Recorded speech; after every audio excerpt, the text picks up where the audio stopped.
Good evening and salutations, my Days of Our Lives fans. Okay, so we gotta talk about this whole. I keep screwing up her name. Paulette? I think that's the name, Pauline.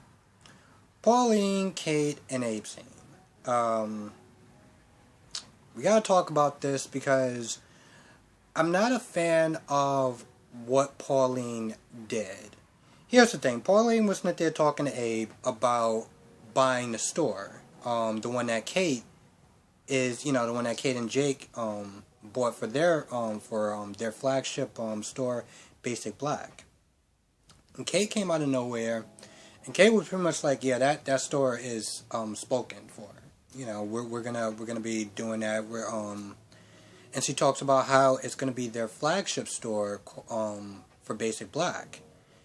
And the minute that Pauline was like, so Basic Black, the company that's owned by a white man, but it's called Basic Black, I pretty much like, here we go. And so this whole conversation turns into this whole diversity,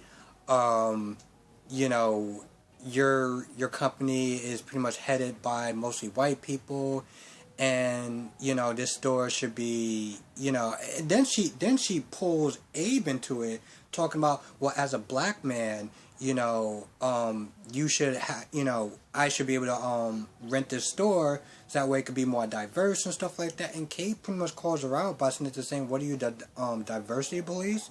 And this is what I didn't like about Paulette or Pauline, is that she pretty much, and this is just my interpretation of it, because this is kind of a heavy subject, I will sit there and say, but I didn't like the fact that Pauline or Paulette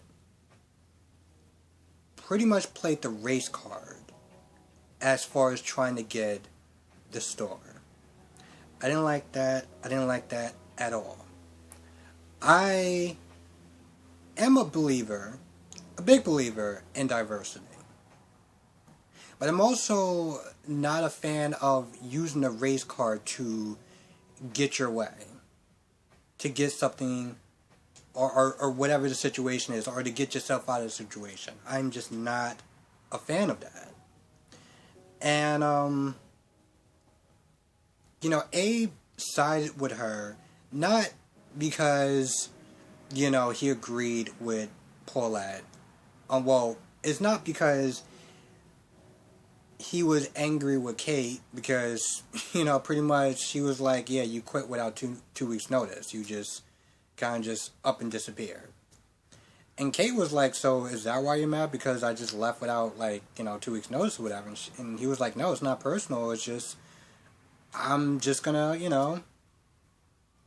give, her an audience. And I think it was also something that, Kate kind of spoke for Abe as far as, what he can and can't do. But yeah, I wasn't a fan of that. I really wasn't, And the fact that Kate had to sit there and say, our business is an equal opportunity employment or whatever, I wasn't a fan of that, because, to be honest, she really didn't have to say that, It's like Paulette looked at a list and was like, oh, well, there's X amount of white people there. Well, how many black or Spanish or Asian people was actually working there? And the fact of the matter is, she shouldn't even actually had to come at her with that comment. So that whole thing was just, I wasn't a fan of it. Let's just put it this way. And I'll just leave that scene for what it is. And feel free to write a comment, let me know what your thoughts are on that scene. And by the way, and I don't know if I actually did, I think I might have spoke about this yesterday, I don't remember. But, somebody basically called out Jake for him referring to Gabby as Chica. And I wasn't a fan of that either. And throughout the rest of the episode, I forgot to mention that. But somebody brought it to my attention as far as me being impressed with Kate or something, and I don't remember me being impressed with Kate about anything, but I forgot to actually mention that, and yeah, I was not a fan of that. And honestly, to tell you the truth, the fact of the matter is, even after that whole little comment and everything like that, she still wanted to be with Jake. So that's a conversation for another day. But you know, Kate was coming from a conversation with Jake, and you know, Jake was really happy with them buying the store from under her, and he was talking about the look on her face, and that's when Kate was like, why are we talking about Gabby for? And Jake got upset because once again, you know, Kate showed her jealousy. But to be fair, you know, the fact that you're sitting there talking about another woman's, you know, you're constantly sitting there talking about this other woman that you know has history with you, and that has been sitting there trying to get in between you two, probably wasn't exactly the best idea either. So I'm not exactly giving Jake a pass in this either. But they have a conversation, and it's somewhat of an argument, and you know, Kate pretty much is like, listen, you can't use me to get over your feelings for Gabby if you still have feelings for Gabby. You can't, like, we're not doing this. I'm not playing this game. So she walks out and she, you know, goes for some air, and that's when she runs into Paulette, and that whole thing happens. Now we gotta talk about Gabby and Abby for this to kind of go full circle. So at this point, Abigail's like, yeah, you're gonna tell me, you're gonna give me a confession, and Gwen's like, no, I'm not gonna do it, and you're not gonna stick me with that. You're not gonna do it. You're soft and you're weak and this, that, and the third. And at this point, Abigail's like, oh, okay, I'm weak, I'm soft. All right, I got you. And she literally is about to stab Gwen with the drug. At this point, Gabby's like, yeah, no, I'm not signing up for prison. I'm not doing that. So she stops her, and she pretty much is like, you're going too far. You know, like this whole, you know, I agreed up until this point, and you said you weren't gonna, like, you know, but you decided to do it anyway. And Abigail's like, yep, I did decide to do it. I changed my mind. And at this point, Gabby's like, yeah, I'm not going back to prison. I'm not doing that. So we're not doing that. So at this point, Abigail decides to leave the room, and she goes upstairs, and I guess she goes to the hidden door or whatever. Now Anna is trying to lie her ass off about trying to get Chad from not going downstairs, but you know, Abby kind of just spoils that anyway. Well, to be fair, it was only so much that Anna can actually lie before Chad was like, yeah, what are you lying about? You know, because he realized like she was lying about something.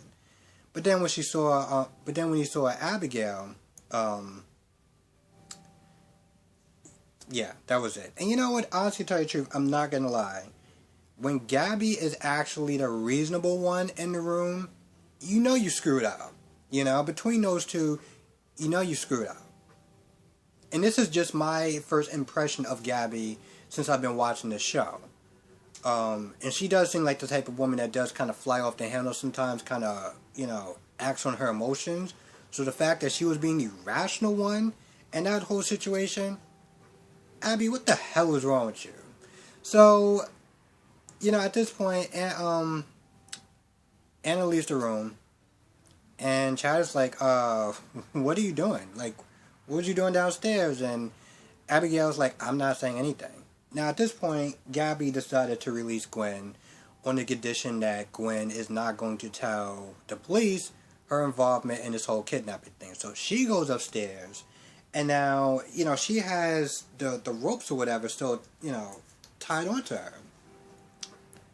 Chad is like, what is going on? And Gwen tells him everything, that Gabby and Abigail decide to try to kidnap her and try to use a drug to get her to admit something that she didn't do. Chad turns around and Chad is like, I'm sorry. Is this... is she telling the truth? Like, is she serious? And Abigail's like, yep. So at this point, Gwen leaves to go to the cops. And Abigail was about to literally start trying to fight her and hold her and everything like that. At this point, Chad's like, no, we're not doing this. You pretty much already committed a crime. Let's not add any more years to whatever sentence that you're going to probably get. So Abigail's like, we got to stop her. We got to do this. We got to get revenge. I want revenge. And Chad is like, I want to work on our marriage, and you just seem like all you care about is revenge. And long story short, Chad is like, is revenge worth jail time? And Abigail's like, yes. And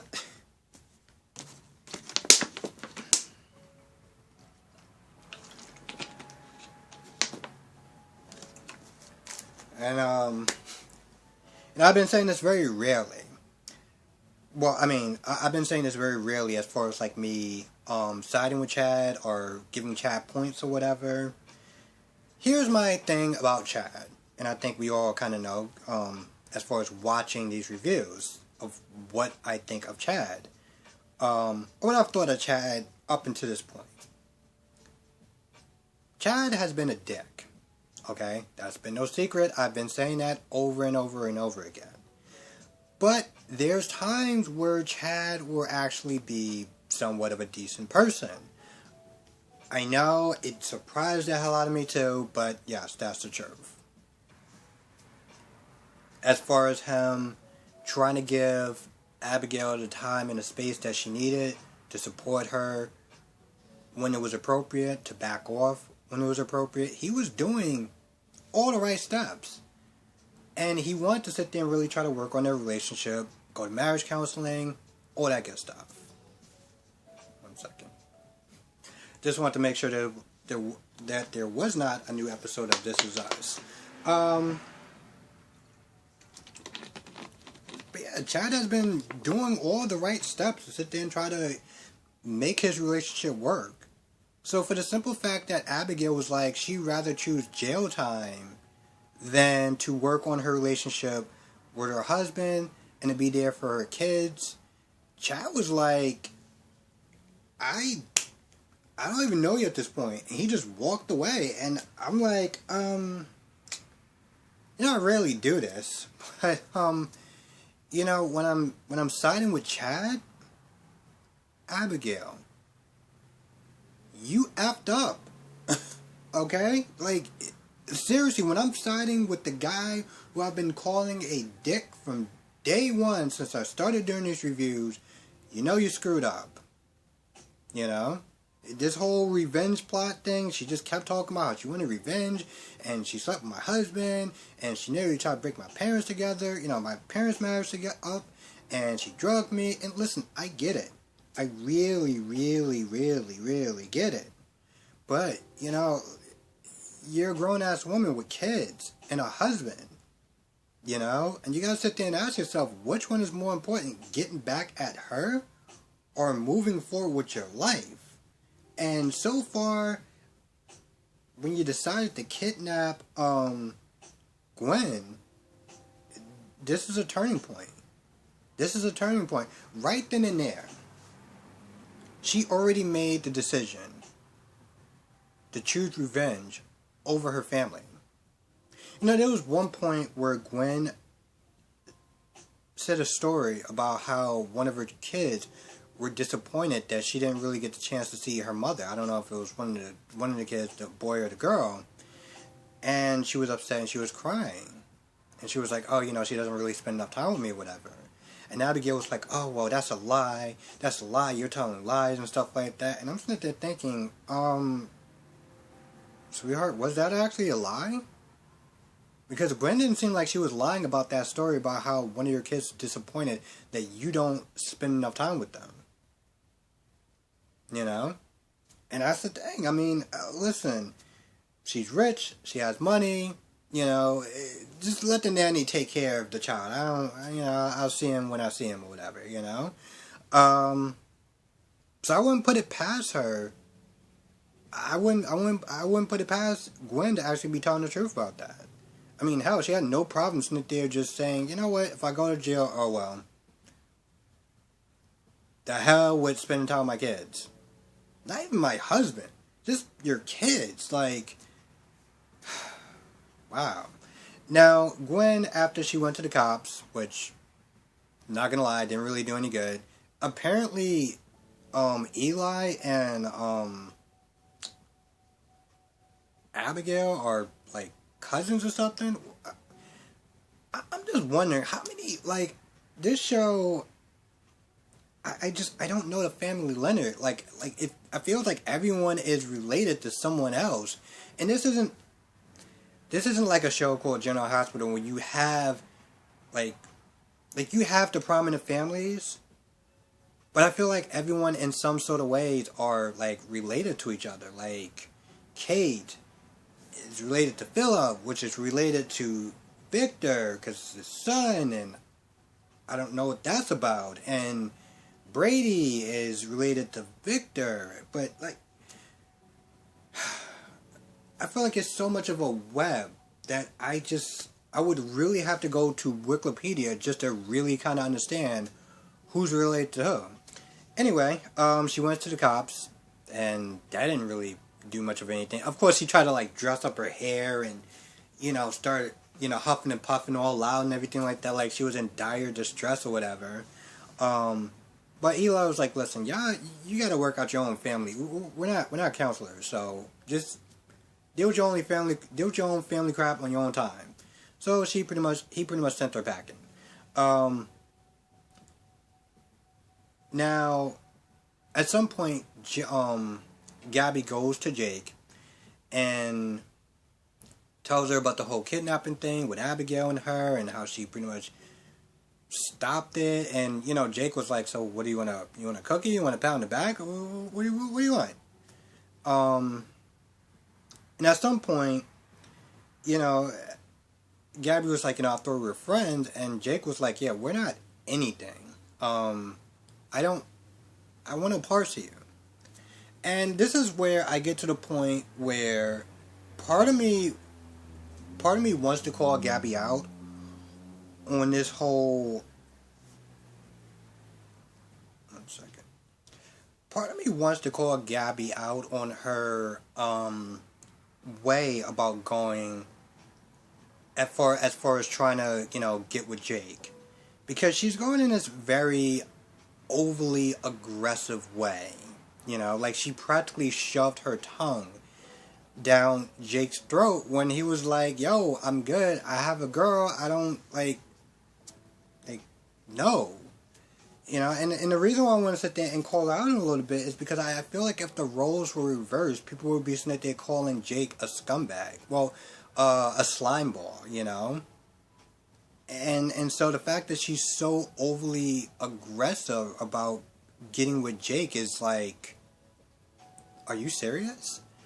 But, long story short, Jake was like, yo, I'm good. I'm in love with somebody else. I don't want no parts of you. You're wasting your time. And just leave me the hell alone. Now, at this point, Gabby gets really upset, and she's all like, I don't know, she walks away.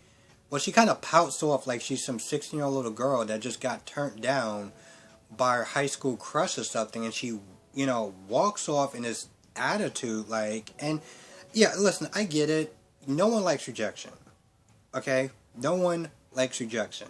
But how many times can you sit there and try to, get with someone or try to get at someone when they're constantly telling you no, no, no? Because the last time I checked, I'm pretty sure no actually meant no.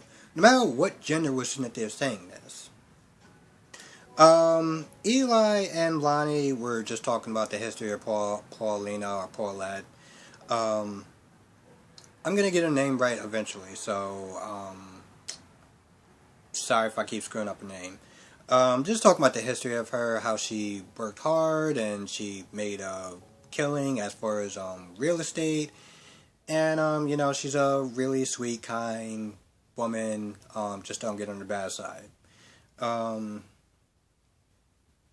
what else?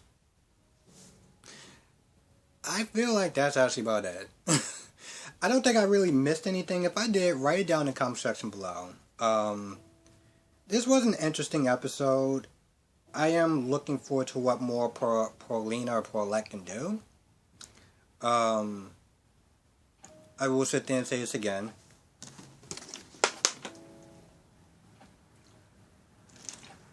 I'm not a fan of the race card. I'm a fan of diversity, obviously. I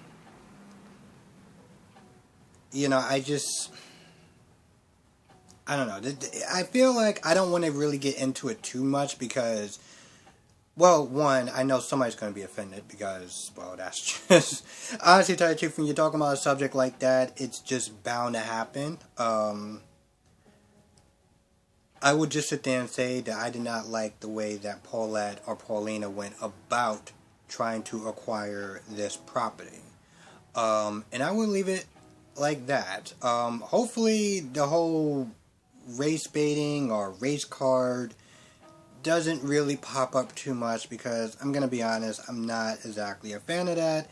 And going forward, just to, kind of forewarn people that, depending on how this goes, well, I know somebody's going to get offended, so just be prepared or, hopefully you're understanding. But with that being said, I'm going to go. Thank you so much for watching. Be safe. Let me know what your thoughts are in the comment section below. I will catch you in the next video.